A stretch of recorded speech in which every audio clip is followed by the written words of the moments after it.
சொல்ல போற விஷயம் பெரிய விஷயம்டா. என்னடா நடக்கும் போது உனக்கே தெரியும்டா. ஆனா நீ சொல்லுன்னா எனக்கு தலையை வெடிச்சிருந்த. தயவு செஞ்சு சொல்லுன சாமி, உன்னை கெஞ்சி கேக்குறீங்க, சொல்லியா ப்ளீஸா. நீதான் அந்த பக்கத்து விட்டு மாலா கூட சேர்ந்து சுத்திக்கிட்டு இருக்கியாமே, நீ தெரியாதுன்னு நினைச்சியா? அது நான் இல்ல, பரமேஷ். அது ஒன்னதாட்டா வெறி கொண்டு தேடிக்கிட்டு இருக்கானோ. யானே நீங்க 2 பேர் தான் ஓடணும்னு பேசிக்கிட்டீங்களாமே, ஊரை விட்டு ஓடணும்னு. அதான் அந்த பொண்ணை காணுமா? இல்ல நல்லது, யாருன்னு தெரியல. போடு அந்த புள்ளைய காணுமா, காய எடுக்க அவங்க அப்பா உன்னை தேடி வந்துகிட்டு இருக்காண்டி.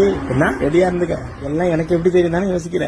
எல்லாம் உன் ஃப்ரெண்ட் இருக்கான்ல சூராஜ், அவன் தான் சொன்னான். வருஷமா எங்க வீட்டுல இருந்ததுக்காக நான் சொல்றேன்டா. கொட்டாய் புண்டை சொல்றது கேள்றா.